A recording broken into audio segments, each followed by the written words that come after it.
Ok, tienes razón, perdonen.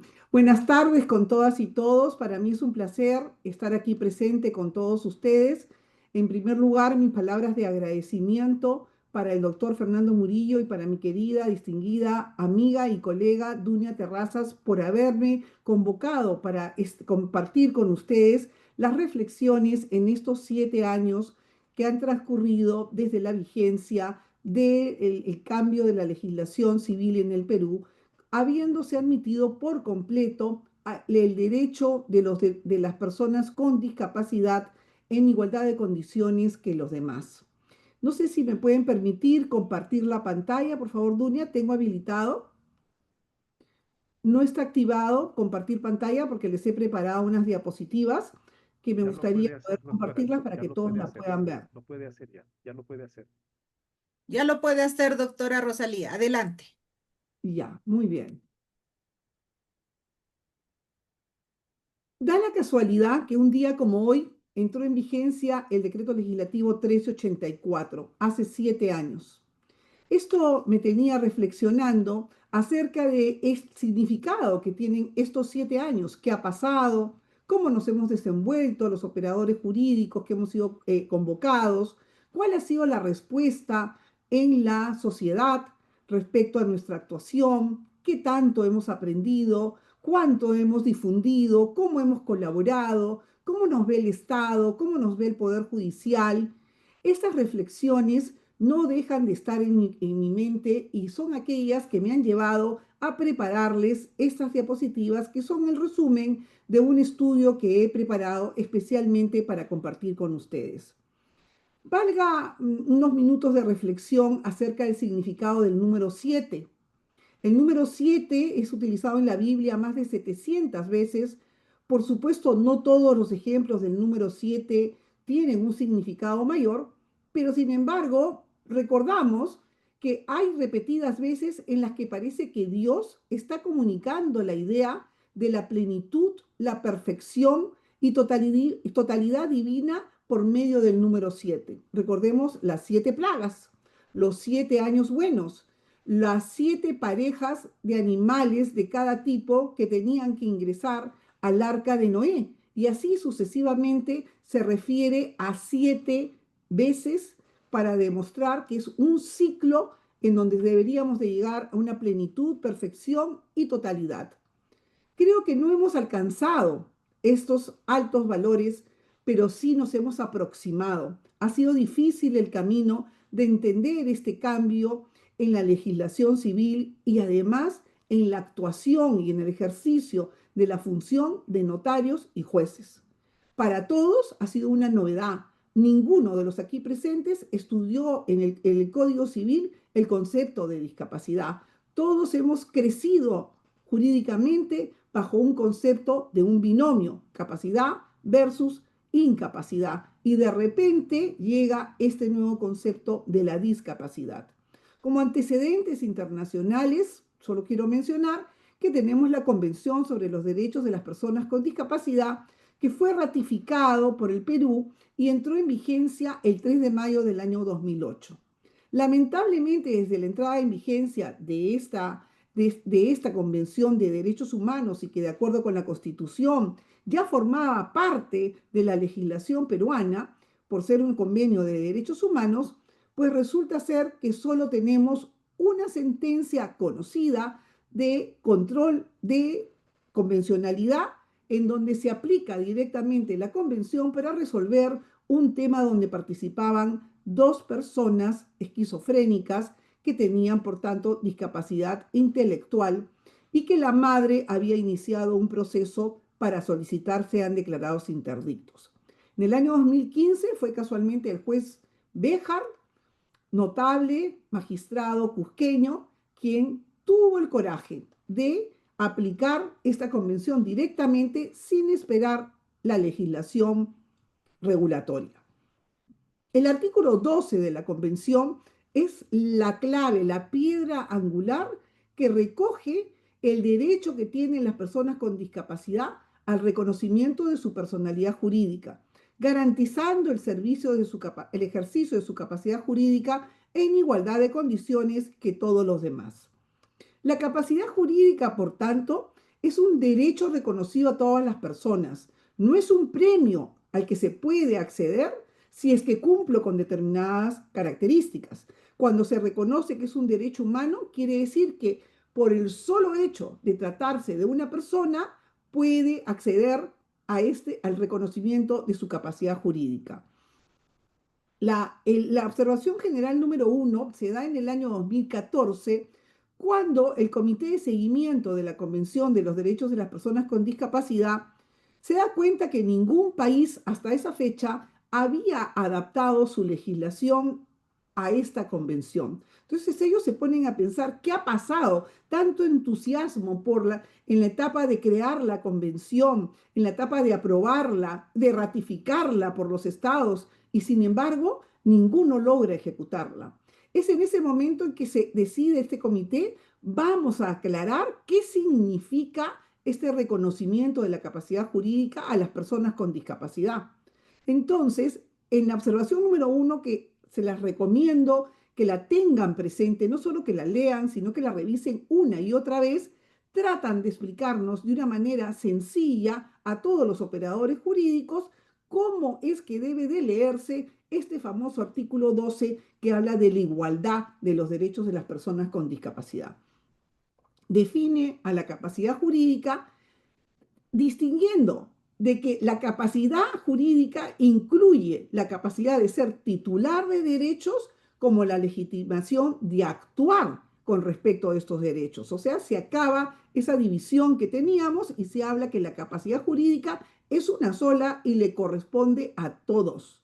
Y este concepto resulta fundamental para garantizar que las personas con discapacidad pueden ejercer todos sus derechos en igualdad de condiciones, incluyendo decisiones sobre su vida, sobre sus propiedades y sobre las relaciones jurídicas. Aún así, resulta difícil romper con todos esos esquemas que teníamos nosotros ya incorporados a nuestra mente, a nuestro ejercicio de la profesión, y cuesta todavía trabajo, conforme vamos a verlo ahora, adaptar e implementar estos cambios. El marco normativo en el Perú se inicia en el año 2012 con la ley 29973. Esta ley pasó por desapercibido para muchos. ¿Cuál es el mérito de la ley 29973? Que por primera vez introduce en la legislación peruana el concepto de la discapacidad. Y en el artículo 2 define quiénes son las personas con discapacidad. Además, creo que el mayor mérito, además de la definición de la persona con discapacidad, es haber creado una comisión integrada por diferentes operadores jurídicos y diferentes organizaciones de la sociedad que reunían a personas con discapacidad para modificar el Código Civil y el Código Procesal Civil. Esto se crea en el año 2012 y se comienza a trabajar 2 años después. Participa el Poder Judicial, el Ministerio Público, Defensoría del Pueblo, Ministerio de Justicia y muchos organismos. Lamentablemente, el Colegio de Notarios o la Junta de Decanos no tuvo participación. Y mi interés en este tema me llevó a, como se dice, meterme entre los palos, pero a acercarme a esta comisión y estar pendiente de los cambios que se avecinaban. Y eso ha sido lo que me ha dado la ventaja de estar revisando desde el año 2010 los cambios que tenían que darse en aplicación de la convención. Así es como se promulga el decreto legislativo 1384. ¿Por qué es un decreto legislativo? Porque el Congreso no llegaba a aprobar el proyecto 872, que fue el proyecto más completo que se presentó, que recogía el trabajo realizado en la convención. Ese proyecto 872, al que acompañé en diversas oportunidades a los impulsores de este proyecto, al Congreso, para sustentar por qué tenía que aprobarse este. Como no se dio, entonces el Poder Ejecutivo aprovecha de las facultades que le da el Congreso, y ¿qué hace? Lo recoge a través del decreto legislativo 1384, que se modifica Código Civil, Código Procesal Civil y la ley del notariado. Pero Cuando ya se había promulgado esta norma, que los decretos legislativos para ser aprobados tienen que seguir un riguroso control, se advierte que habían vacíos. Por eso les quiero decir que, por favor, cuando revisen el decreto legislativo 384, no dejen de abrir el decreto supremo 016, porque el decreto supremo 016 del año 2019, o sea, un año después, aprueba el reglamento que regula el otorgamiento de ajustes razonables, de designación de apoyos e implementación de salvaguardias para el ejercicio de la capacidad jurídica. Porque ¿cómo es que alcanzamos el ejercicio en igualdad de condiciones de sus derechos de las personas con discapacidad? Casualmente, no solamente se da este nuevo concepto de la capacidad jurídica, sino que también se crean otras instituciones y se reconocen otros instrumentos para facilitarle a la persona con discapacidad que tiene una o más deficiencias para que pueda entender, comprender, tomar decisiones y transmitirlas y hacer que sean efectivas. Esos conceptos están básicamente en lo que se conoce como medidas de accesibilidad, ajustes razonables, los apoyos y las salvaguardias. Por eso es imposible leer el Código Civil sin abrir también el Decreto Supremo 016. Entonces, con estas normas se da una transformación en nuestro sistema del derecho civil respecto a la regulación de la capacidad jurídica. En el sistema anterior, basado en la interdicción civil antes del año 2018, la interdicción civil declaraba la incapacidad jurídica completa. El curador sustituía la voluntad de la persona con discapacidad. Había una privación del ejercicio de los derechos fundamentales de las personas conocidas en ese momento como incapaces relativos o incapaces absolutos. El nuevo sistema, después del decreto legislativo 384, dice lo siguiente: hay un reconocimiento de la capacidad jurídica plena de toda persona mayor de 18 años. Se regula el sistema de apoyos que está sustentado en el respeto de autonomía y voluntad personal, a diferencia del curador, que como aparece en el cuadro del lado izquierdo, sustituía la voluntad de la persona con discapacidad. Asimismo, se crean salvaguardias, que son medidas que van a prevenir el abuso de la confianza y la influencia indebida de la persona que ejerza el cargo de apoyo.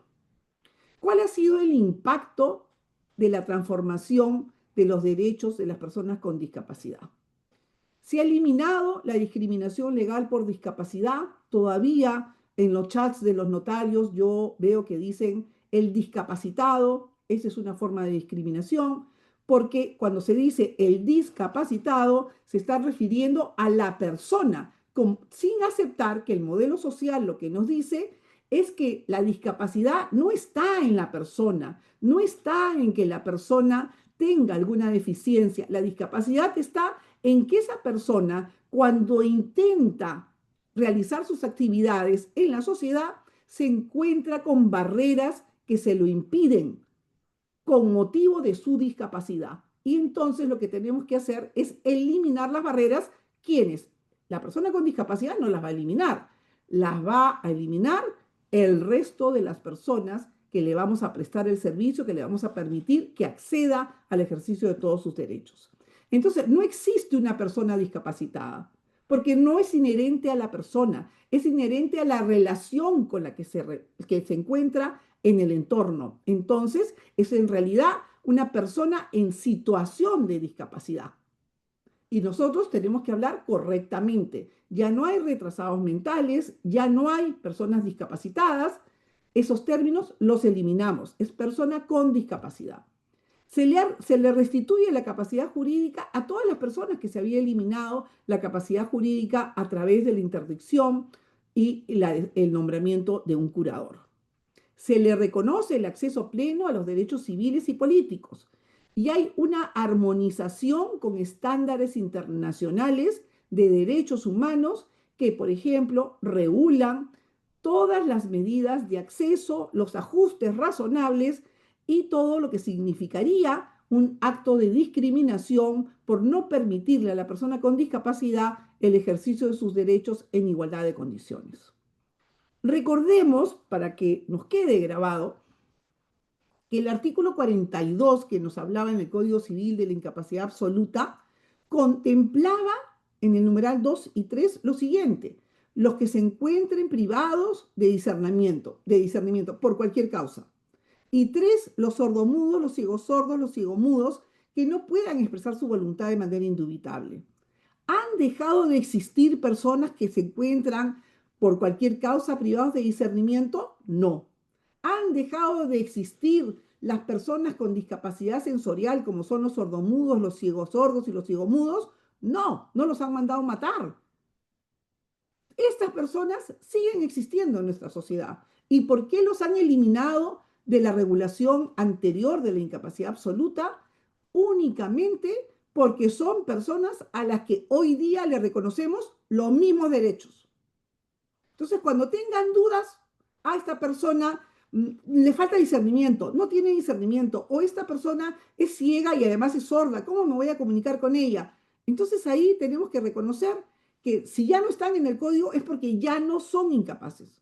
Eso significa que son capaces porque no han dejado de existir.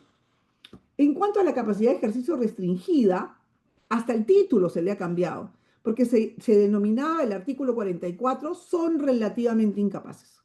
Ahora se llama capacidad de ejercicio restringida. Y aquí, ¿qué es lo que se ha eliminado definitivamente del Código Civil? Los retardados mentales, porque ya no existen los retardados mentales, porque ese concepto ya no se le puede aplicar a ninguna persona. En segundo lugar, los que adolecen de deterioro mental que les impide expresar su libre voluntad. Este deterioro mental puede existir en una persona que tenga Parkinson, que no logre hablar. Puede existir en una persona que tenga cualquier discapacidad y no por eso la vamos a descartar. Una persona que tenga ELA adolece de deterioro mental que le impide expresar su voluntad. Sí, ¿de qué manera? Hablada, pues, ¿no? No puede hablar, pero sí va a poder comunicarse de repente con el movimiento de los ojos, con el movimiento de un dedo, con el sistema TOBI, con algún sistema electrónico digital que le va a permitir expresar su voluntad. Y si no puede hacerlo, de ninguna manera será el juez quien tendrá que investigar cuál era la voluntad de la persona, porque el juez, a diferencia de la curatela, cuando designa el apoyo, no entra en un orden de prelación. Ah, está casado su cónyuge. Es soltero y tiene padres vivos, sus padres. Ya no. Ahora tiene que investigar quién era esta persona que hoy no puede manifestar voluntad y cuáles eran sus deseos, sus preferencias, sus sueños. ¿Quién era esta persona? Para procurarle la mejor calidad de vida en las condiciones en que esta persona se encuentra y designarle un apoyo que será la persona cercana a la que lo cuidaba, esa persona independientemente del grado de parentesco que pueda tener o no. ¿Qué pasa con aquellas personas que se encuentran en los numerales? Dice el artículo 45, dice numerales del 1 al 8. O sea, acá se incorporó en el 384 a las personas que se encuentran en estado de coma. Y solamente van a tener capacidad de ejercicio restringida cuando no hubieran designado un apoyo con anterioridad. Pero los que se han quedado en los numerales en realidad del 4 al 8, ¿qué ocurrió con ellos? Estas personas hoy en día tienen representantes legales. Entonces, los menores de 16 años tienen representantes legales a sus padres, ¿no?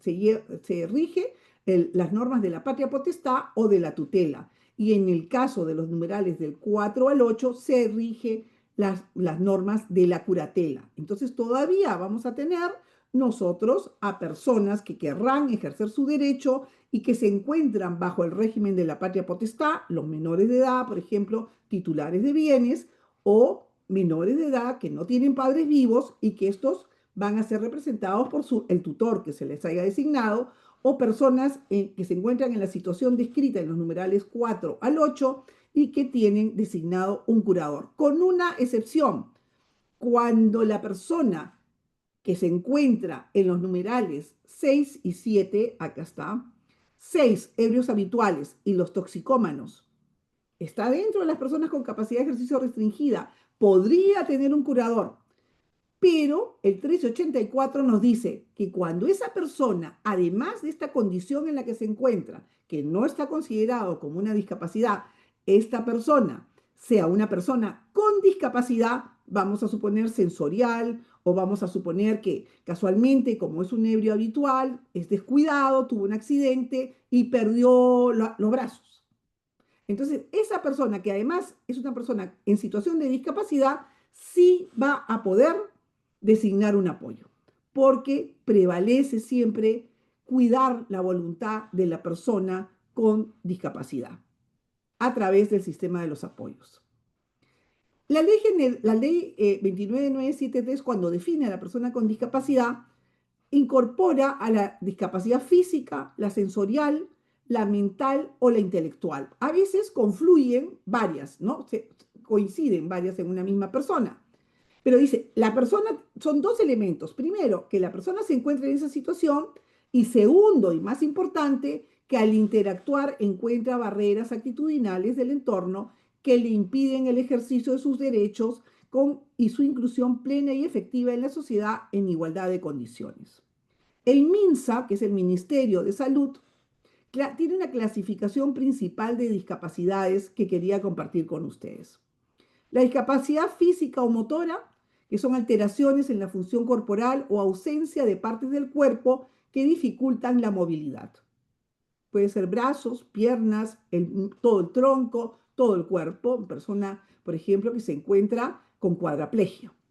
La discapacidad sensorial está referida a los sentidos del ser humano, ¿no? Puede ser visual, auditiva, o puede ser problemas del habla o del lenguaje. O sea, una persona que ha perdido el habla no es más que una persona con discapacidad, no es una persona incapaz. La discapacidad intelectual, esta es la que nos trae mayores problemas a todos. ¿Por qué? Porque en esta definición antes se llamaban retardados mentales o personas privadas de discernimiento. Y hoy día se llaman discapacidad intelectual y últimamente se ha pasado a discapacidad psicosocial, porque casualmente la deficiencia se advierte cuando se comunica con el entorno. Se advierte la discapacidad psicosocial porque no procesa mentalmente las cosas o algunas de ellas, o porque resulta una persona que no logra comunicarse dentro de los patrones. Por ejemplo, hace mucha bulla, tiene tocs, dice lo que piensa, no le interesa cómo resulte que las demás personas puedan aceptarlo o no. Entonces, define el MINSA la discapacidad intelectual como limitaciones en aprendizaje de habilidades diarias que afectan respuesta a situaciones de vida. Hasta aquí quiero detenerme y preguntarles, no espero que me den la respuesta, pero preguntarles a todos, incluso, y doy la bienvenida a los colegas del extranjero que han tenido la amabilidad de estar presentes, veo varias caras amigas y les agradezco por su interés, y quiero decirles cuántos de nosotros que pertenecemos a un país que ha ratificado la Convención de los Derechos de las Personas con Discapacidad, nos hemos preocupado de estudiar qué significa el concepto de discapacidad intelectual. Estoy segura que en la universidad a ninguno nos enseñaron. Hemos asistido a algún curso, nos hemos preocupado, pero voy más allá. Las instituciones que regulan el ejercicio de nuestra función se han preocupado de que nosotros seamos instruidos en qué significa esta discapacidad intelectual, que va a ser la que algunas personas que acudan a nuestro despacho se encuentren en esta condición al despacho del juez. La verdad es que no. Y el juez, y según me dicen, no es así de fácil, se supone que tiene acceso a un equipo multidisciplinario. Bien por ellos, pero nosotros los notarios no tenemos eso. Ojalá que los colegios de notarios se preocuparan por crear una comisión de asistencia permanente de profesionales de la salud mental, a quienes podamos acudir, preguntar, consultar y de quienes podamos aprender, porque todo lo que no sabemos se aprende investigando, informándose. Para esta charla yo he querido dedicarle unos minutos a la discapacidad intelectual y compartir con ustedes algunos conceptos que he recurrido al Internet para obtener expresados en forma muy simple y que la verdad que me fue muy fácil obtenerlos. Si ustedes simplemente ponen discapacidad intelectual, van a encontrar en cualquier programa, van a encontrar una serie de información que resulta muy interesante, fuera de algunos cursos que yo les ofrezco mantenerlos en contacto para que puedan, los que tengan interés, dedicarse a esto, ¿no? La definición de la discapacidad intelectual es que es un trastorno del neurodesarrollo con funcionamiento intelectual. ¿Qué significa en términos sencillos? Significativamente inferior al promedio presente desde la infancia o la niñez temprana que requiere evaluación especializada. Quiere decir que la discapacidad intelectual no aparece a los 30 años. La discapacidad intelectual nace con la persona. Esa es su estructura. Así fue conformado, con una discapacidad intelectual. Así como algunas características del cabello, de los ojos, del pelo, también internamente hay una discapacidad intelectual en algunas personas. Las características principales del trastorno es que implica limitaciones significativas en habilidades adaptativas, como por ejemplo la vida diaria, esperar mi turno.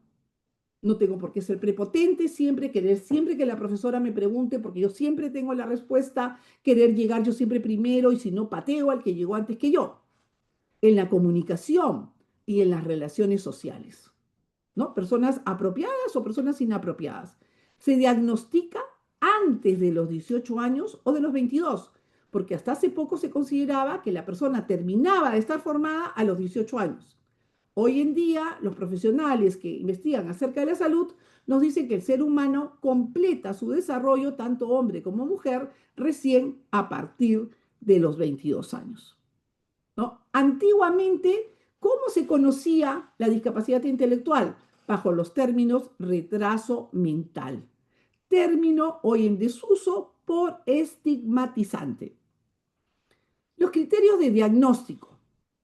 El trastorno de desarrollo intelectual se caracteriza por incluir deficiencias en funciones intelectuales y comportamiento adaptativo. Repite el mismo concepto con inicio durante el desarrollo. O sea, se va viendo esta conducta que no se adapta al promedio desde el niño de 2, 3 años. Las funciones intelectuales traen una deficiencia en el razonamiento, resolución de problemas, juicio, aprendizaje académico y experiencia que puede ser evaluada clínicamente y mediante pruebas estandarizadas. El comportamiento adaptativo se refiere a un déficit que resulta en fracaso para alcanzar los estándares de desarrollo en la vida independiente. Responsabilidad social y funcionamiento en múltiples ambientes. Así, por ejemplo, algunas personas que tienen deficiencia intelectual, por ejemplo, que tienen autismo, no logran comunicarse, o sea, se sienten muy mal cuando están en ambientes con mucha gente, o en ambientes que no tengan luz, o en ambientes donde no hayan ventanas, donde no hay una puerta abierta. Todo este comportamiento adaptativo nos va a llevar a darnos cuenta que se trata de una deficiencia intelectual. Yo en la notaría he tenido una sola persona que una vez entró a mi despacho acompañada de sus hermanos y ella me comenzó a patear debajo de la mesa. Yo comencé a mover la silla para alejarme un poco más de ella y cuando ya no estuve a su alcance a través de los pies, ella se alzó para tirarme una bofetada.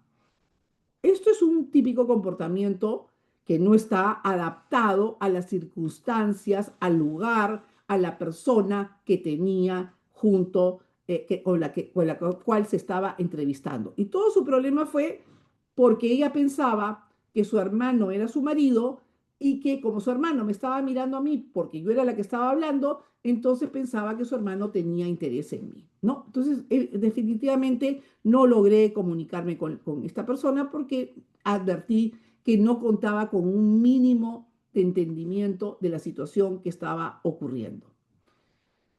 El dominio, las habilidades adaptativas son dominio conceptual, memoria, lectura, escritura, matemáticas, razonamiento, conocimiento y uso académico de habilidades. La evaluación integral se hace valorizando los tres aspectos.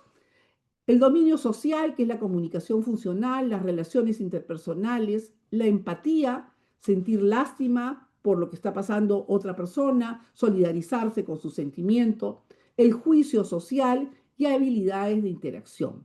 El dominio práctico es el autocuidado, la organización de tareas, el manejo del dinero, la salud, la seguridad y las actividades de la vida diaria. ¿Qué podemos recoger nosotros de esto que parece una definición técnica? Podríamos decir, bueno, ¿y para qué tengo que aprender yo esto?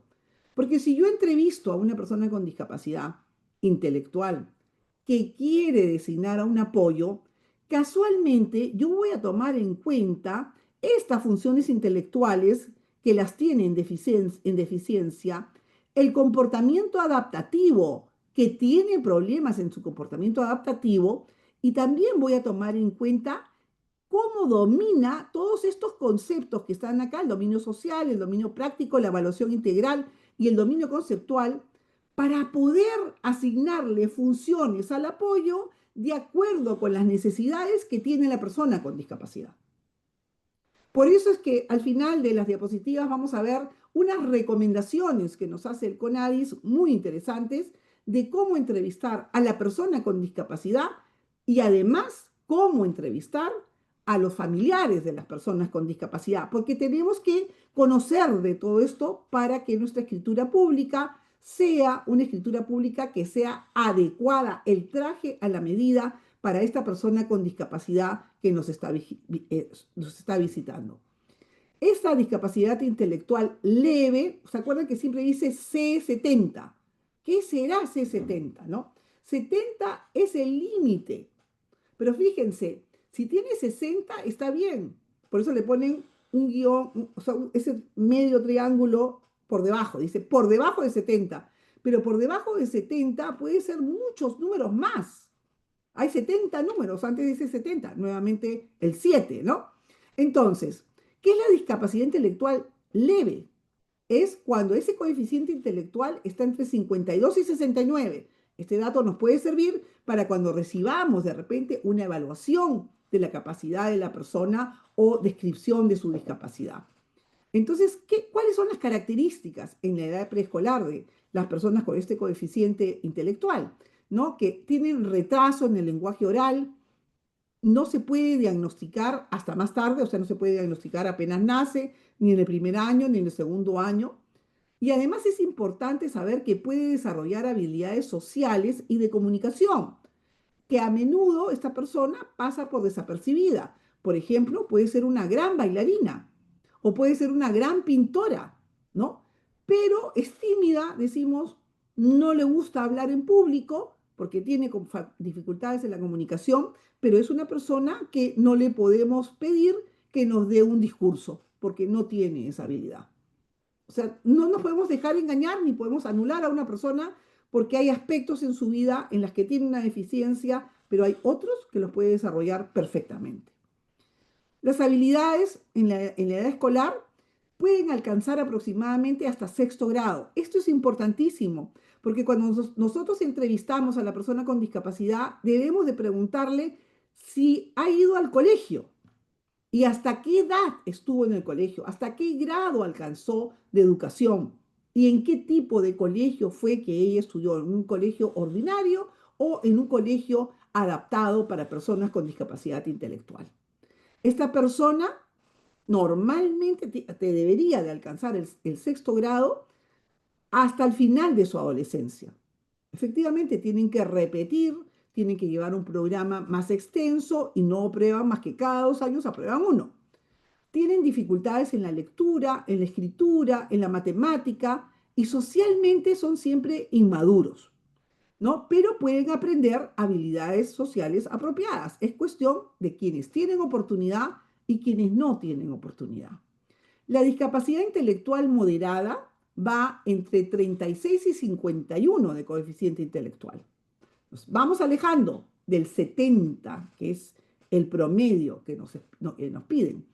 Acá hay una conciencia social deficiente, Puede beneficiarse de algunos programas de autoayuda y aprende a comunicarse sobre eventos cotidianos. Por ejemplo, me dicen, sí manifiesta voluntad porque sabe elegir que quiere naranja solamente si hace calor, pero si hace frío no quiere naranja.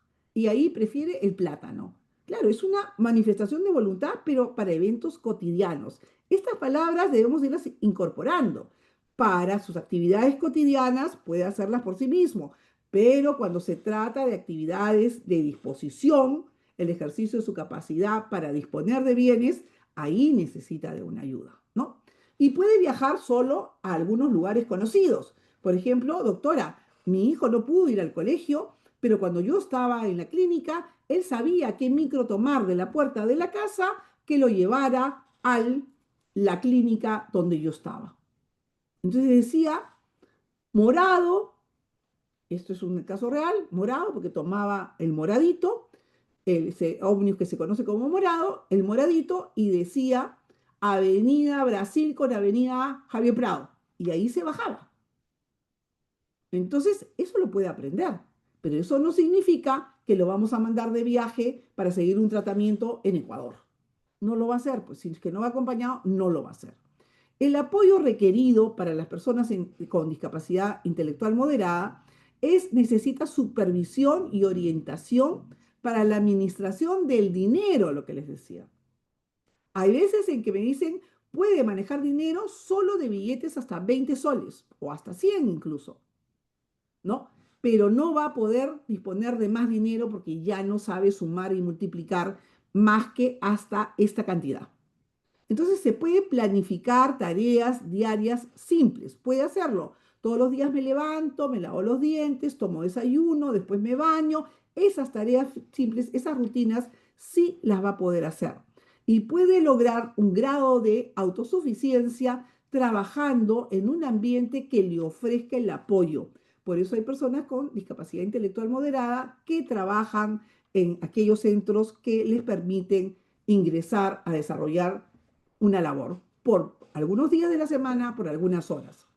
La discapacidad intelectual grave es cuando el coeficiente intelectual está entre 20 y 35. Las limitaciones son significativas en estos casos. Tiene habilidades de lenguaje oral limitadas, habla pocas palabras, solo habla cuando tiene ganas, no se expresa. Tiene poca comprensión de la lectura, los números, el tiempo o el dinero. Incluso he atendido a algunas personas con discapacidad intelectual grave y, por ejemplo, solamente pueden ver dibujos animados. Y si le ponemos el mismo dibujo animado que lo hemos obtenido de YouTube, por ejemplo, él vuelve a reírse, vuelve a llorar, se vuelve a emocionar cada vez que lo ve, ¿no? Entonces puede decir algunas palabras y puede aprender hábitos básicos de la salud, como es su higiene personal. Las necesidades de apoyo, en este caso, son para la mayoría de las tareas diarias. Puede contribuir parcialmente al cuidado personal, pero con una supervisión elevada. Mantiene buenas relaciones familiares porque reconoce todavía a las personas de su entorno. Esta discapacidad intelectual grave podría encontrarse incluso en una persona adulta mayor. No es una discapacidad que necesariamente sea una discapacidad intelectual que sea adquirida desde el nacimiento. La limitación cognitiva extrema es la comprensión limitada de palabras o gestos, comunicación principalmente no verbal. A menudo presenta deficiencias sensoriales y físicas asociadas. En este caso, necesita de los cuidados de una enfermera, de personal técnico, porque necesita la participación en casi todas sus actividades. Requiere de apoyo total y permanente. Ahora bien, las causas de la discapacidad pueden ser genéticas, prenatales o postnatales. Voy a pasarlas para poder ir avanzando. Hay factores etiológicos, hay casos que son explicables, hay otros casos que son inexplicables. Hoy día una persona me decía que recién a los 40 años se descubrió una esquizofrenia en una persona de su familia. Bien, los niveles de apoyo en la discapacidad intelectual. Estas diapositivas no son de mi autoría, Estas diapositivas que van a ver ustedes a continuación, son 4, son de Margaret Zurich Corona Santos, y nos dice cuál es el nivel de apoyo. Esto es interesante para nosotros que tenemos que asesorar en estas escrituras públicas de apoyo. Y nos dice, primero, ¿qué son los apoyos? Son recursos y estrategias que persiguen promover el desarrollo, educación, intereses y bienestar personal de alguien y que favorecen el funcionamiento individual. Los servicios son un tipo de apoyo proporcionado por profesionales y agencias. Acá está la explicación de por qué nos dice la guía de atención a las personas con discapacidad y algunos documentos elaborados por notarios nos dicen el notario es el apoyo natural de la persona con discapacidad, porque el notario va a tener que generar estrategias para promover que la persona logre manifestar su voluntad, para que exprese sus intereses, de tal manera que logre una condición de vida satisfactoria para sí misma. Ahora bien, ¿cómo se clasifican los poderes? Los apoyos. Los tipos o niveles de apoyo que existen se clasifican según la intensidad que la persona necesita para poder desenvolverse con normalidad en su entorno. Esta depende de distintas circunstancias en relación a las personas concretas, o sea, cada caso concreto va a tener una necesidad diferente para desenvolverse con normalidad y además dependerá de la etapa en la que se encuentre en su vida, de las necesidades de comunicación que tenga. Entonces, los apoyos van a tener una diferencia en su duración, en su intensidad y hasta en su presencia. ¿Con qué frecuencia se brindan estos apoyos? Se identificará considerando el número de ocasiones en que la persona valorada necesita apoyos personales cuando ésta necesita realizar una tarea. Por ejemplo, si va a disponer de inmuebles, ahí necesita la presencia del apoyo. En ese caso podemos decir que el apoyo es obligatorio, porque sabemos que la persona por sí sola no puede actuar. Entonces, no necesariamente va a tener que actuar el apoyo con facultades de representación.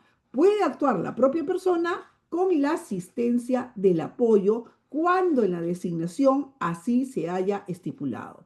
La graduación se determina de la siguiente manera: casi nunca, algunas veces, bastantes veces, la mayoría de las veces, siempre, previendo en cada caso qué situación, qué ejercicio de la capacidad jurídica va a tener que desarrollar la persona con discapacidad y que nosotros vamos a prevenir que esté presente el apoyo, ¿no? Entonces, los niveles de apoyo son intermitentes, la necesidad de apoyo es esporádica. Son extensos, supone la necesidad de apoyo de forma regular o continua en algunos ámbitos y entornos. Por ejemplo, uso de muletas para caminar, alimentar a un bebito, alimentar a una persona que no puede llevarse los alimentos a la boca. Limitados, se requiere de forma regular durante un periodo de tiempo corto, pero definido. Sabemos, en el momento que realice la división y partición de los bienes de la masa hereditaria, en ese momento este señor va a necesitar la presencia del apoyo. Generalizado, se produce cuando la necesidad de apoyo es de forma constante y de alta intensidad. Por ejemplo, el uso de silla de ruedas y no poder usarla por sí mismo. Este dicho también es de las diapositivas de esta señora que les he mencionado. Dice lo siguiente: si una persona no tiene competencia para entender el entorno, es el entorno el que ha de modificarse todo lo necesario. Esta frase resulta muy importante para ratificar que la persona con discapacidad, a diferencia de lo que ocurría en el modelo anterior, le pedíamos que mejorara, que se sometiera a cuanto tratamiento médico se considerara suficiente para que esta persona pudiera actuar en un promedio de 70 de coeficiente intelectual, ¿no? O que tuviera manos para poder actuar cuando las había perdido, tenía un Parkinson. Pero ahora lo que nos dice es, nos quiere ratificar es, si tú te encuentras frente a una persona que no puede entender el entorno, entonces cámbiale el entorno y vuélveselo accesible. Modifica tú todo lo necesario para que esa persona pueda participar. Bien, acá están las diferencias entre los diferentes niveles de discapacidad intelectual y cómo es que ocurre con su educación y cómo es que ocurre, acá dice, la edad de mayores de 21 años puede ser el apoyo que necesite, orientación en tareas complejas que podemos describir, supervisión diaria, trabajo con apoyo, apoyo constante en o contribución parcial, cuidados de enfermería, apoyo total. Las condiciones frecuentes asociadas con la discapacidad intelectual son los trastornos del aspecto autista, la epilepsia y trastornos neurológicos, los trastornos de la salud mental. Todo esto va a ir acompañado de la discapacidad intelectual. Bien, ahora quiero pasar a una conclusión. ¿Quiénes son las personas que pueden acudir a una notaría? ¿Cómo se abrieron esas dos puertas? Ya lo he dicho muchas veces, las dos puertas de acceso a la notaría, y tenemos personas que fueron declaradas interdictas y que tienen un curador inscrito. Esas personas necesitan primero ir a la restitución de su capacidad jurídica ante el Poder Judicial. Luego tenemos personas que desean designar apoyo. No he puesto personas con discapacidad porque pueden ser cualquier persona mayor de 18 años puede requerir, puede solicitar la designación de apoyos. O sea, no necesita ser una persona con discapacidad. Las personas que tienen apoyo judicialmente ya los declararon el apoyo. El juez le ha dado cuáles son las facultades y ahora se presenta ante la notaría a realizar un acto jurídico. Tengo que leer la sentencia, tengo que saber cuáles son las condiciones que el juez previó. Las personas que tienen apoyo designado por escritura pública. Hoy día ha venido una señora, ha pasado la entrevista, he conversado con ella por más de 40 minutos, ella y su marido están comprando una casa. Y sin embargo, la casa que están comprando, se la están comprando a una persona que tiene designado a un apoyo. Y varios notarios le han dicho que no lo pueden atender porque todavía no han terminado de entender la figura del apoyo. Entonces no saben si tiene que ir la persona con discapacidad más el apoyo o si puede ir el apoyo y eso que solo y el apoyo tenía facultades de representación. Eso es algo que no puede ocurrir. Hay personas que van a acudir que tienen discapacidad y que no tienen designado un apoyo, pero que van acompañados de una persona de confianza que no tiene ninguna formalidad en su nombramiento, pero que la persona elige y le dice al notario o a la autoridad que lo está atendiendo que requiero de la presencia de esta persona. En ese caso, le tenemos que dejar participar. Y personas que no tienen designado apoyos, pero requieren asistencia para el ejercicio de su capacidad jurídica.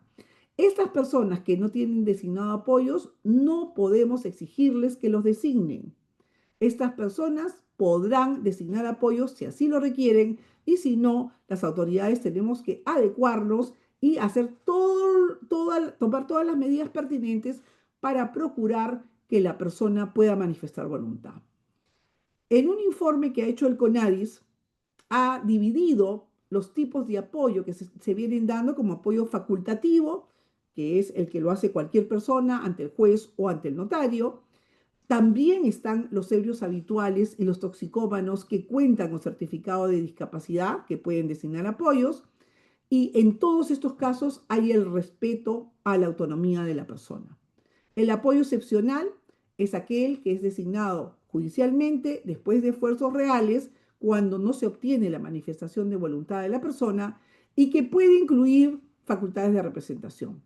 Sin embargo, lo que hemos visto es que la práctica que teníamos bajo el sistema anterior, o sea, cómo recibimos, con qué formación recibimos este cambio, ha impactado en la actuación que tenemos los operadores jurídicos que somos jueces y notarios. Los jueces tenían incorporado la actuación que se esperaba de ellos en el nombramiento del curador. ¿Qué hacían los jueces? Determinaban que efectivamente la persona había sido interdictada y luego de interdictarla, ellos solamente nombraban al curador de acuerdo con un orden de prelación, de acuerdo con la persona que pudiera corresponderle. ¿Y qué hacían? Solamente era para administrar los bienes y para procurar el restablecimiento de la persona que había sido declarada interdicta. Entonces ahora, ¿cómo aplican los jueces esto de los apoyos? No entran a averiguar realmente qué facultades le puedo otorgar a este apoyo de acuerdo con las necesidades de ejercicio de la capacidad jurídica de la persona.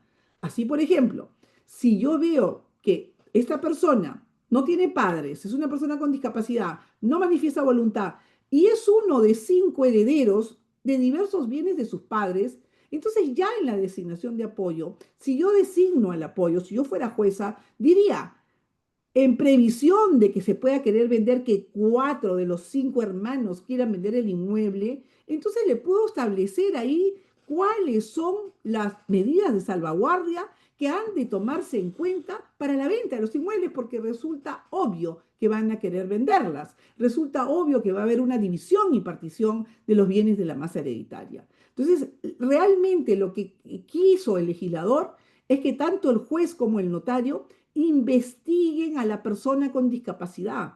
En el caso del notario, en la entrevista, y en el caso del juez que atiende a una persona que no manifiesta voluntad, que investigue su entorno, que investigue sus voluntades y sus preferencias, esas que manifestó antes de encontrarse en ese estado de discapacidad que no le permite manifestar voluntad, de tal manera que el juez pueda aplicar eso cuando designe al apoyo. Y no solo designar al apoyo, mira, tú administras, tú lo cuidas, y si quieres ejercer algún otro acto de la capacidad jurídica, te presentas acá y en 2 años puede ser que tengas una respuesta. Porque eso es lo que el CONAVIS ha dicho en su informe, que se demoran 2 años aproximadamente en resolver cualquier medida de discapacidad. Creo que no me están escuchando. ¿Me están Estamos, escuchando? estamos muy atentos. Ay, ay, ay, ay, creí que no me estaban escuchando. Bien, perdón. Eh, el apoyo excepcional, bueno, y el apoyo futuro, que ya sabemos que es en previsión de que la persona se encuentre en una situación que requiere un apoyo en el futuro. Los notarios formalizamos las escrituras públicas, mediante la escritura pública y siempre respetando la voluntad de la persona que viene a hacer la escritura pública de apoyos. Ahora bien, el apoyo con representación, también en este caso que les comento de la compraventa de hoy día, me decía, es que yo no entiendo, me decían mis colegas, no entiendo el apoyo con representación. ¿Es un apoderado o no es un apoderado? No vamos a entrar ahorita en mayores discusiones porque el tiempo me está ganando, pero quiero decirles que no es un apoderado, no es igual a un apoderado. El apoderado nunca tiene medidas de salvaguardia. El apoyo siempre tendrá medidas de salvaguardia. Y ahí la invocación que les hago a mis colegas es que cuando digan, tiene facultad de disponer, prevean que en las medidas de salvaguardia se establezca cómo vamos a cuidar que este apoyo no despilfarre los bienes de esta persona. De repente le preguntamos de una vez en la designación de apoyo, señora, si tuviera que vender para su sostenimiento, ¿qué inmueble le gustaría vender? ¿Cómo quisiera que se realice la venta? En previsión, y eso se lo ponemos como medida, como una medida de salvaguardia para la persona que ha recibido las facultades para vender. Y puedo hacer muchas cosas, como por ejemplo decirle, tienes que presentar 3 tasaciones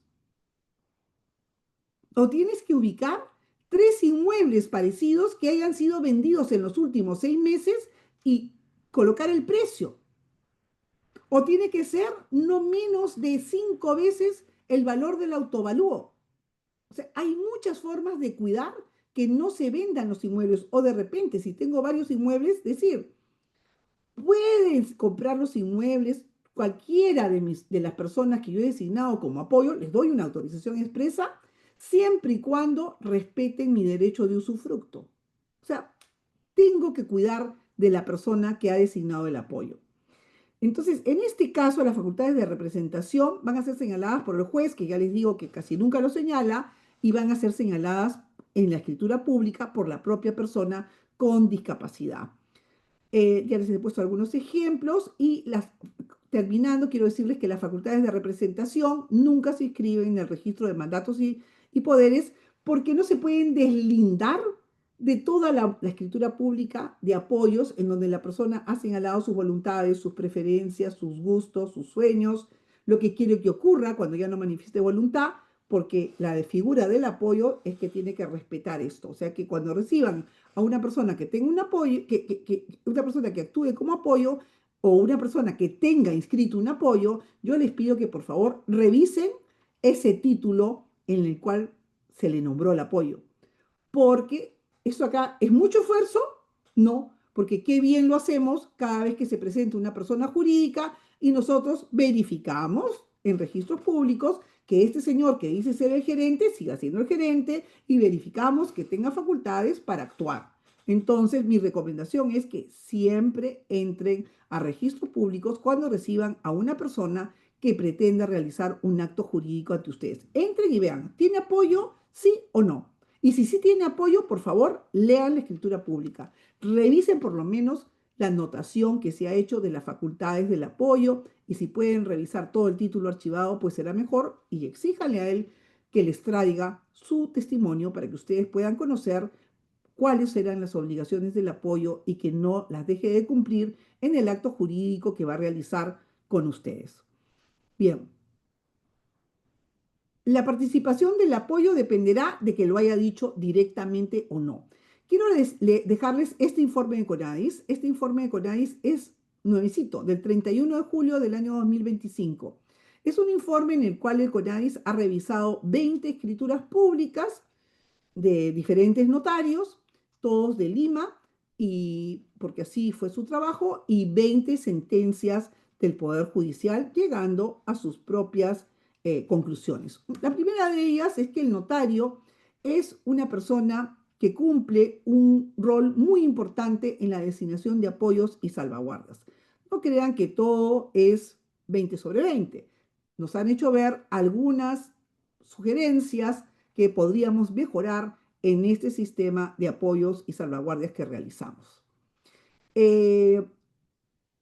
Hasta esto, proceso notarial, se cumple con inscripción, se cumple con la entrevista, no se exige certificado médico para dar cita para la entrevista, pero se han encontrado barreras en los servicios del notario. ¿Cuáles son esas barreras de acceso? Incluyen barreras económicas, costos muy altos, procedimentales, se le pide demasiada información o una información que resulte inapropiada, y de capacitación. ¿Capacitación de quién? No de quien acude a nuestro despacho, de nosotros, porque nosotros no conocemos cuáles son las limitaciones del ejercicio de la capacidad jurídica, que son casi ninguna.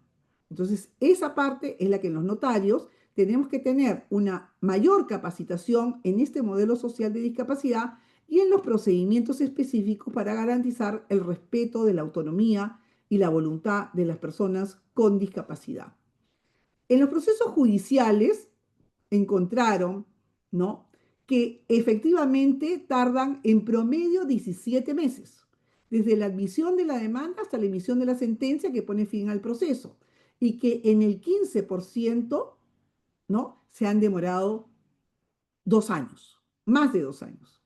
Esta demora resulta preocupante, ya que contradice el principio de celeridad procesal que debe regir en los procedimientos destinados a garantizar los derechos de las personas con discapacidad. La excesiva duración de estos procesos puede obstaculizar el ejercicio efectivo de la capacidad jurídica de las personas con discapacidad, afectando su autonomía y su participación plena en la sociedad. Sabemos que justicia tardía es justicia denegada. La implementación efectiva para proteger los derechos de las personas con discapacidad que propone el CONADIS es que la importancia de fortalecer el trabajo conjunto entre notarios, jueces y operadores de justicia para garantizar el pleno ejercicio de la capacidad jurídica de las personas con discapacidad en igualdad de condiciones. Hay esta parte interesante que es el anexo que nos han presentado en este informe. Este anexo tiene preguntas orientadoras para acceder a la voluntad, preferencias o historia de vida, que es ese concepto que yo en otras charlas lo he comentado con ustedes, que yo pongo en la primera cláusula la historia de vida, que es como la persona se presenta y quiere ser conocida por los otros, por el juez, por sus familiares, por sus amigos, y eso lo dice en la primera cláusula de la designación de apoyo. Entonces, son preguntas para entrevistas en procesos de designación de apoyos. Son muy útiles, la verdad. Yo las he colocado todas porque todas me parecen muy útiles. Primero, ¿dónde te gusta vivir? ¿Te sientes bien en el lugar donde estás ahora? ¿Con quién te gusta estar? ¿Prefieres estar solo o con alguien? ¿Hay alguna persona en quien confíes mucho o que te haga sentir seguro? ¿Qué cosas disfrutas hacer en tu tiempo libre? Por ejemplo, salir, ver películas, cocinar, pasear. ¿Hay algo que te guste mucho hacer y que no te gustaría dejar de hacer? ¿Qué cosas no te gustan? ¿Qué te hace sentir incómodo? ¿Te gustaría que alguien te ayude a tomar decisiones? ¿En qué cosas sí y en qué cosas no? ¿Hay alguien a quien no quieres tener cerca o que no quieres que decida por ti? ¿Te gusta salir de casa o prefieres quedarte? ¿Te gusta viajar? ¿Hay algo que quisieras contarle a la jueza o al notario para que te conozca mejor? Porque finalmente la escritura pública de designación de apoyo es una declaración jurada que es frente a algún conflicto. Yo estoy segura que el juez va a tomar en cuenta lo que esta persona dijo ante el notario. Esto de aquí ya lo hemos visto, por ejemplo, en el caso de Ana Estrada, en donde se le permitió, un caso conocidísimo en el Perú, donde no existiendo la eutanasia, se le permitió a ella decidir hasta cuándo recibía el soporte de aparatos para mantenerse con vida y en qué momento ella tenía el derecho de decir hasta acá nomás. Preguntas orientadoras a los familiares o personas cercanas a la persona con discapacidad. Cuando hacemos el apoyo, la persona viene acompañada de familiares y podemos entrevistarlos también. ¿Qué cosa le gusta hacer a la persona a la cual le vamos a designar el apoyo? ¿Tiene actividades favoritas o rutinas que disfruta? ¿Con quién suele sentirse más cómodo o segura? ¿Quiénes son sus personas de mayor confianza? ¿Cómo expresa lo que quiere o lo que no quiere? ¿Qué señales da cuando está incómodo? ¿Qué cosas suele rechazar o evitar? ¿Qué le molesta? En general, le causa malestar. Hay decisiones que ya ha tomado antes, por ejemplo, sobre la salud, el dinero, la vivienda, que pueden ayudarnos a entender cómo piensa. ¿Qué cree que le gustaría seguir haciendo o lograr en su vida? ¿Ha dicho alguna vez a quién le gustaría que lo ayude o acompañe para tomar decisiones? ¿Qué tipo de ayuda suele aceptar mejor y en qué cosas prefiere actuar solo? ¿Ha expresado alguna preferencia sobre cómo le gustaría ser tratada o tratado si necesita ayuda más adelante? ¿Qué cree que es importante que el juez o la jueza sepa sobre su historia de vida o su forma de ser? Creo Les dejo estas diapositivas. Creo que con esto hemos cumplido dentro del término con manifestarles lo que hemos avanzado, lo que se espera de nosotros y cómo podemos seguir avanzando porque el camino es largo, pero cuando hay voluntad podemos hacer el esfuerzo. Les agradezco mucho por su atención. Voy a quedar a disposición de las preguntas que quieran formular y espero que la información compartida contribuya a una mejor comprensión del encargo del Estado y la sociedad que nos han confiado a los notarios para garantizar el ejercicio de la capacidad jurídica de las personas con discapacidad en igualdad de condiciones. Muchas gracias. Gracias, doctora Rosalía. Agradecemos profundamente por su exposición, esta conferencia valiosa de los 7 años que cambiaron la visión sobre la discapacidad, que con la participación de 100 asistentes reafirmó la importancia de seguir avanzando hacia una sociedad más inclusiva. Pero aún existen retos por cumplir y ello lo podemos hacer gracias a la gentileza que la caracteriza, porque tenemos un chat sobre la conferencia y allí los que tengan interés y quieran participar pueden pedirme por interno para incluirlos. Allí la doctora, con la pasión que siempre nos demuestra sobre el conocimiento de apoyos y de todos los temas sobre derechos de las personas, nos va a poder transmitir sus conocimientos, podrá absolver sus dudas, podrá enviarnos material, nos podrá orientar de mejor forma, de tal forma que nosotros podamos atender el requerimiento de la sociedad que pide a gritos nuestra atención. Gracias, doctora Rosalía, nuevamente. Y asimismo, las personas que quieran hacer algún tipo de consulta, por favor, dado el tiempo, sean breves y los que no, pueden hacer las preguntas en el chat que hemos creado. Adelante.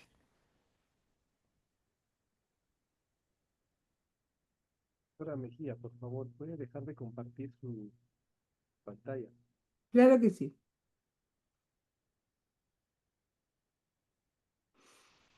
Mm, Ya, ya no la ven, ¿no es cierto? Todavía se ve. Ah, todavía se ve. A ver, otra vez voy a entrar acá. ¿Usted mismo no puede quitarme la opción de compartir la pantalla? No, doctora, usted tiene que entrar Está de anfitriona. Ay, a ay, la ay. Dejar flechita de verde. compartir. Ya lo vi, ya lo vi, ya lo vi. Ya lo vi el botoncito rojo. Ya, Ah, ok. ahora sí. Ahora Ahora sí, sí. Gracias. perfecto. Ok, no tienen, creo, por el momento las preguntas. Doctor Murillo, si desea hacer uso de la palabra, adelante. Doctora Mejía, al nombre de Cátedra Cosco, yo le agradezco mucho su exposición. Ha sido suficientemente clara para poder tener una aproximación al tema que ha tratado. Y en verdad nos ha llamado a reflexión porque hay muchas cosas que tenemos que hacer de manera proactiva, tanto los magistrados como los operadores también en las notarías y estas personas que tienen a su cargo pues recibir o tratar de comprender la expresión de voluntad de estas personas que tienen algún problema de hacerlo. Ha sido muy buena su posición, doctora, yo le quedo muy agradecido.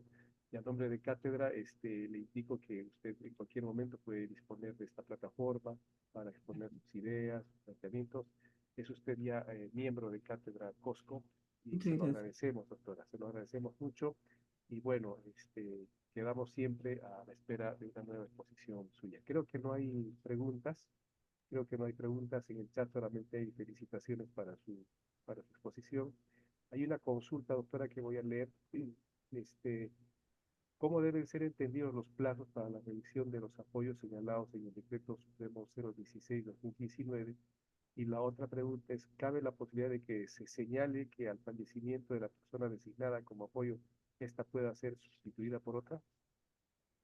A ver, la primera pregunta que le voy a contestar, los plazos dependen de la situación en la que estemos analizando, ¿no? Los plazos por lo general son de un año. He visto sentencias que incluso mencionan 2 años. Y yo creo que en la medida de que se establezcan algunas medidas de salvaguarda, como por ejemplo que debe de llevar cuentas, que debe de tener justificaciones del dinero, del uso del dinero, que debe de conservar las atenciones médicas que pueda recibir la persona con discapacidad. Todo esto lo que va a ayudarnos es a que la obligación está lista. Ahora, si tenemos una persona que pueda supervisarlo, pues estupendo, ¿no? Yo he visto casos, por ejemplo, que dice que una vez al mes el apoyo le tiene que rendir cuentas a los hijos que están en el extranjero, lo cual me parece sumamente pertinente, ¿no? En otros casos, la madre es la única persona que cuida al hijo y entonces no tiene ni siquiera a quien rendirle cuentas. Pero también podría incurrir en un abuso, podría ser mal influenciada por una tercera persona o influenciar mal a su propio hijo. Y entonces ahí es donde nosotros establecemos las medidas de salvaguardia sin señalar quién lo va a hacer, sin señalar un plazo determinado, sino como una obligación permanente. Vamos a poner un plazo porque la ley me obliga a señalar un plazo, pero esas obligaciones serán motivo para que eventualmente la persona que es la beneficiaria del apoyo o un tercero que tenga legítimo interés le comunique al juez que el apoyo no está cumpliendo con sus funciones. Entonces el juez va a decir, ¿y qué funciones tenía que cumplir? Son aquellas que hemos descrito en la escritura pública de designación de apoyo. Y en la segunda pregunta era, doctora, ¿cabe la posibilidad de que se señale que al fallecimiento de la persona designada como apoyo, esta pueda ser sustituida por otra? Sí, ese es el apoyo sustituto.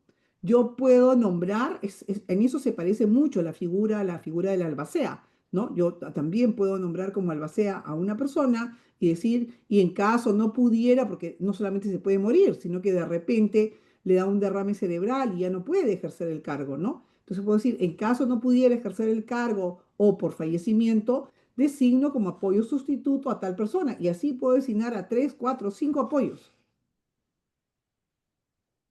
Bien, gracias, doctora. No tenemos otra pregunta. Y bueno, hay solamente felicitaciones a nivel internacional también de su conferencia. Le comunico que hemos tenido una asistencia de 100 personas de manera permanente y eso ha sido un éxito debido a su prestigio y el conocimiento que se tiene sobre el tema. Tengo una persona que levanta la mano, que es el señor René Cano. Gracias. Buenas Señor noches. René Cano. ¿Qué tal? Muy buenas noches, doctora. Un saludo desde México, concretamente desde el estado de Veracruz.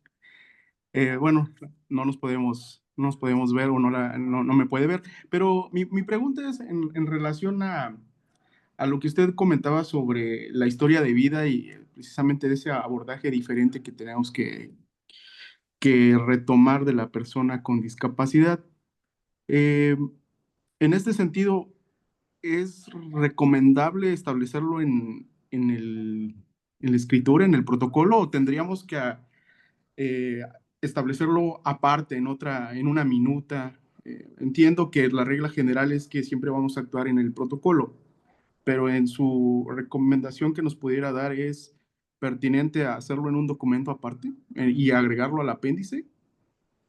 No, mire, depende de los casos, ¿no? O sea, y Ujú, también depende de la persona que lo designa. Esta entrevista, esta historia de vida, o sea, es, más o menos resume cómo te ves a ti mismo y cómo quieres que te vean los demás o qué quieres que conozcan los demás en caso tú ya no puedas presentarte, ¿no? Porque vemos, sobre todo en las personas adultas mayores, que un hijo dice, mi mamá me dijo a mí que quería que venir a vivir a mi casa. Y el otro hijo dice, no, mi mamá me dijo a mí que quería quedarse en su casa y ahí comienzan las discusiones, ¿no? Entonces, en este caso yo lo que recomiendo es que sí se coloque en el documento, salvo que sea una situación demasiado personal que no quieran que se conozca inscribiéndolo en registros públicos, ¿no? Vamos a suponer que ese fuera el caso, que la persona, por ejemplo, quiere designar como apoyo a alguien y quiere rechazar que sean designados como apoyos bajo ninguna circunstancia, ninguno de sus familiares, o incluso si se encontrara con algún problema de salud, rechaza que la vayan a visitar determinados familiares, que he hecho también escrituras públicas así. Quizás detrás de esto haya o un pleito familiar o quizás haya, bueno, y ese pleito familiar de repente está promovido por la opción sexual de la persona que designa el apoyo, porque no ha sido aceptado en su familia su opción sexual. Entonces, que eso todavía se ve en países machistas como los países americanos, ¿no? O sea, personas que no aceptan a las personas que tienen pareja del mismo sexo. Entonces, para esos casos, puedo hacer una escritura pública incluso de declaración jurada, ¿no? Que la hago en paralelo. Esa declaración jurada no se va a inscribir, va a formar parte de mi protocolo porque es una escritura pública, pero no la inscribo, ¿no? Hay declaraciones adicionales que puedo hacer. Pero luego otras situaciones, como por ejemplo mi casa de playa, si yo ya no puedo ir a la casa de playa, a mí me encanta la casa de playa, pero si yo ya no puedo ir y tienen que vender, quiero que vendan mi casa de playa porque si yo no voy, la casa se va a deteriorar porque no hay quien la cuide. Todas estas cosas que son muy simples, pero muy importantes para la persona, ¿no? Que le provocan angustia incluso. Eso sí, yo considero que es preferible que en mi experiencia sirve de mucho, ¿no? Una de las cosas que aprendí en el caso de Ana Estrada, que es este caso que les comento de que a pesar de no haber eutanasia, se dijo que podía la señora decidir y se tomó el sustento de la sentencia, es la designación de apoyos. ¿Y por qué la designación de apoyos? Porque en esa historia de vida, ella le explica al juez cómo se le presentó la enfermedad de arteriosclerosis múltiple a los 13 años y cómo ha ido degenerándose, cómo ha ido perdiendo habilidades y el estado en el que se encontraba ahora. Y le dice al juez, mira, yo he luchado para todo esto, incluso llegué a terminar el colegio, llegué a estudiar una carrera, he ejercido como profesional, pero ya no puedo más. Y siento que se está acabando mi tiempo de vida porque cada vez es más artificial. Entonces, esa historia de vida fue lo que le dio el sustento al juez, porque es lo mismo que entrevistar a la persona. Y esto es algo que, ¿cómo lo aprendimos los notarios? O sea, esto de la historia de vida, cuando hacemos testamentos. Señora, usted quiere beneficiar al hijo número uno. Eso significa que va a restarle beneficios a los demás hijos. Explíquelo. Es que mi hijo número uno es el único que vive en el país hace 20 años, es el que me pasea, el que me lleva al médico todos los meses. Explíquelo, señora. Y entonces ya mañana más tarde que, mi hermano influyó en mi mamá. No, le va a decir el hermano, acá mi mamá sola lo reconoció. Y aquí está la explicación. Claro, así de esa manera nos evitamos problemas a futuro. Bueno, se evitan problemas a futuro.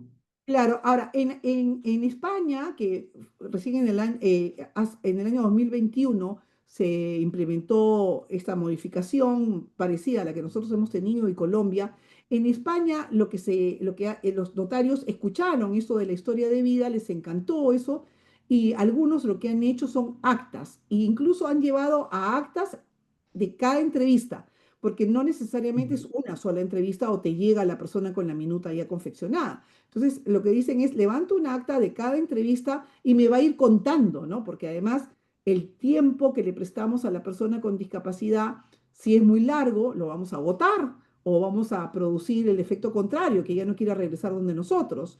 Entonces, el notario va midiendo y va conociendo a la persona y se va dando cuenta si está cansado o no, ¿no? Sí. A ver, Muchas gracias. gracias, René, encantada de saludarte. Tenemos a María Isabel. De manera breve, por favor, ya estamos abusando del tiempo de la doctora. María Isabel, escuchamos. Buenas noches. Buenas noches. A ver, Rosalía, no la puedo ver. Yo tengo una doble condición. Yo soy notaria aquí en el Ecuador y tengo a mi cargo, tengo una hija con discapacidad. Me ha parecido interesante el proceso que se ha llevado adelante por parte, entiendo que es Perú. Lo que quisiera saber es un poco en el tema de discapacidad intelectual. Yo tengo cerca por situaciones con ellas y me piden actos de personas con síndrome de Down. ¿Qué tipo de apoyo o cómo se manejaría ese tema? Y aparte me encantaría, si es que se puede, pero ya esto fuera de récord, entrar en contacto para ver si acá en Ecuador podemos acoger la normativa que tienen ustedes y empezar a trabajar como grupo con este tema de apoyos que nosotros no lo tenemos en Ecuador. Gracias, gracias Marisabel por tu interés y con mucho gusto podemos mantenernos en contacto y te puedo dar algunas aproximaciones, incluso te puedo hacer llegar algunas escrituras públicas que están inscritas de designación de apoyo de personas con síndrome de Down. Yo trabajo con sociedad, la Sociedad Peruana de Personas con Síndrome de Down y he hecho muchas escrituras públicas de personas con síndrome de Down.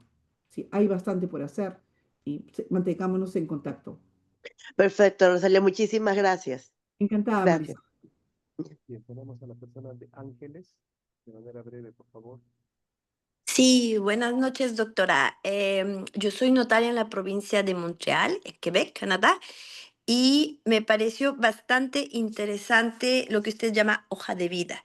Y me gustaría esta información compartirla con mis colegas de la provincia de Quebec, porque nosotros tenemos lo que es el mandato de protección y es en el caso de que la persona llegue a perder su capacidad, y ahí es donde nosotros podemos reflejar ese elemento importante que es la hoja de vida.